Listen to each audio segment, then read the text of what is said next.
तो जरा सोचिए, क्या सिर्फ हम इंसान ही सोच सकते हैं?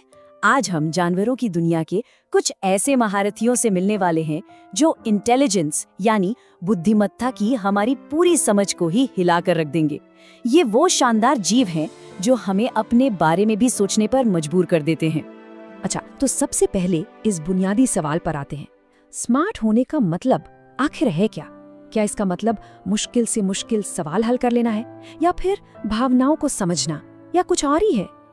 देखिए, अक्सर हम इंटेलिजेंस को ना एक सीढ़ी की तरह सोचते हैं, है ना? मतलब एक सीधी सादी रैंकिंग जिसमें सबसे ऊपर कौन? हम इंसान। और ये नजरिया सच कहें तो बहुत ही ज्यादा ह्यूमन सेंट्रिक है। लेकिन क्या हो अगर ये पूरी सोच ही गलत हो? क्या हो अगर इंटेलिजेंस कोई सीढ़ी हो ही ना और हम इसे अब तक बिल्कुल गलत तरीके से देखते आए हों? चलिए आज इसी सवाल की गहराई में उतरते हैं। तो सबसे पहले मिलते हैं जानवरों की दुनिया के सोशल स्ट्रेटेजिस्ट से, मतलब वो जीव जिनकी असली ताकत उनके इमोशनल और सोशल कनेक्शंस में छिपी है। और यकीन मानिए, ये अपने ग्रुप्स में जैसे रहते हैं ना, वो देखना वाकई कमाल का है। इंटेलिजेंस का एक बहुत बड़ा लेवल होता है सेल्फ अवेयरनेस, मतलब ये जानना कि मैं हूँ। ये सिर्फ आईने में खुद को पहचानने से कहीं ज्यादा है। ये अपने वजूद को, अपने अस्तित्व को समझने की बात है। सवाल ये है कि क्या कोई जानवर ऐसा कर सकता है? और इसका जवाब है हाँ, बिल्कुल कर सकते हैं। कुछ जानवर इस मुश्किल टेस्ट को पास कर चुके हैं। जब डॉल्फिन और हाथी आईने में देखते हैं तो वो ये जानते हैं कि अरे ये कोई दूसरा नहीं, ये तो मैं ही हूँ। सोचकर भी कितना कमाल का लगता है ना। और हाथियों की बात करें तो उनकी इंटेलिजेंस सिर्फ खुद को पहचानने तक ही नहीं है, नहीं, वो बहुत गहरे इमोशनल बॉन्ड्स बनाते हैं। और पता है, अपने साथियों की गुजर जाने पर बाकायदा शोक मनाते हैं। ये उनकी इमोशनल समझ का एक जबरदस्त सबूत है। अब जरा ऑर्कास को देखिए, जिन्हें किलर व्हेल भी कहा जाता है।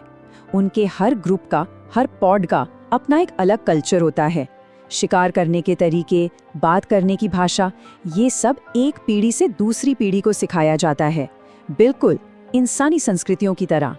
और भाई, हमारे सबसे प्यारे साथी कुत्तों को कैसे भूल सकते हैं? उनकी सोशल इंटेलिजेंस तो कमाल की है। वो सिर्फ हमारे सैकड़ों शब्द ही नहीं समझते, बल्कि हमारे चेहरे के एक्सप्रेशन देखकर ये भी पता लगा लेते हैं कि हम खुश हैं या दुखी। चलिए अब आगे बढ़ते हैं और मिलते हैं कुछ मास्टर प्रॉब्लम सॉल्वर्स से। ये वो हैं जो मुश्किल से मुश्किल पहेलियां सुलझाने और फ्यूचर प्लानिंग में माहिर हैं। और इस कैटेगरी में हमारे पास दो जबरदस्त दावेदार हैं। एक तरफ है चिंपांजी, हमारे सबसे करीबी रिश्तेदारों में से एक, और दूसरी तरफ है कौवे, जिनकी चालाकी के किस्से तो हम सबने बचपन से सुने हैं।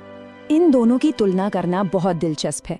देखिए, चिंपैंजीज दीमक का शिकार करने के लिए डंडियों का इस्तेमाल करते हैं, पत्थर से अखरोट तोड़ते हैं और यहाँ तक कि साइन लैंग्वेज भी सीख चुके हैं। वहीं दूसरी तरफ कौवे हैं जो इनाम पाने के लिए कई स्टेप्स वाली मुश्किल पहेलियां सुलझा लेते हैं। वो अलग अलग इंसानी चेहरों को पहचानते हैं और सालों तक याद भी रख सकते हैं। दोनों ही जबरदस्त स्मार्ट हैं, बस अंदाज अलग अलग है। अरे, और इस लिस्ट में तोतों को तो भूल ही नहीं सकते, खास तौर पर अफ्रीकन ग्रे पैरट।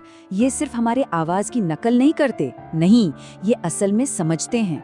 ये नंबर्स, कलर्स, शेप्स, इन जैसे एब्स्ट्रैक्ट कॉन्सेप्ट्स को समझ सकते हैं और सही मायने में बातचीत कर सकते हैं।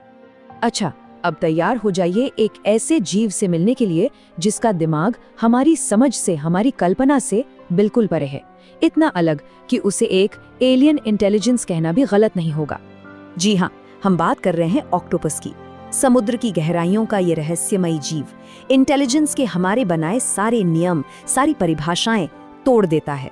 जरा इसकी काबिलियत पर एक नजर डालिए।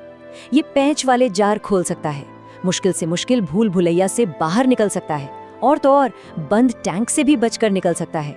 ये कोई मामूली करतब नहीं है, ये तो प्योर जीनियस है। और अब सबसे हैरान करने वाली बात, ऑक्टोपस का दिमाग सिर्फ उसके सिर में नहीं होता, उसके लगभग 2/3 न्यूरॉन्स उसकी भुजाओं में, उसके आर्म्स में होते हैं। इसका मतलब क्या है?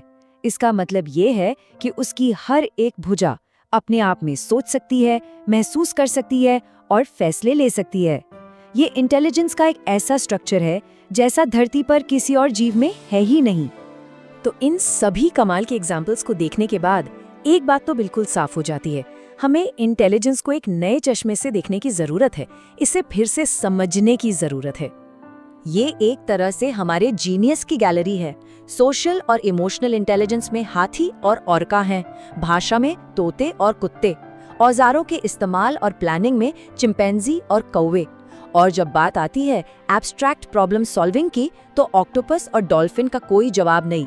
हर कोई अपनी अपनी फील्ड का एक्सपर्ट है। तो सबसे जरूरी बात यही निकल कर आती है, इंटेलिजेंस कोई एक सीधी सीढ़ी नहीं है, ये तो एक टूल बॉक्स की तरह है, और हर जानवर के पास अपनी चुनौतियों से निपटने के लिए, जिंदा रहने के लिए बिल्कुल सही टूल्स मौजूद हैं। और जानते हैं, नई नई रिसर्च हर दिन हमें चौंका रही है। हम जितना ज्यादा स्टडी कर रहे हैं उतना ही ये समझ आ रहा है कि जानवरों की दुनिया हमारी सोच से, हमारी कल्पना से कहीं ज्यादा इंटेलिजेंट है। तो अब असली सवाल ये नहीं है कि सबसे स्मार्ट कौन है, असली सवाल ये है कि स्मार्ट होने के कितने अलग अलग तरीके हैं।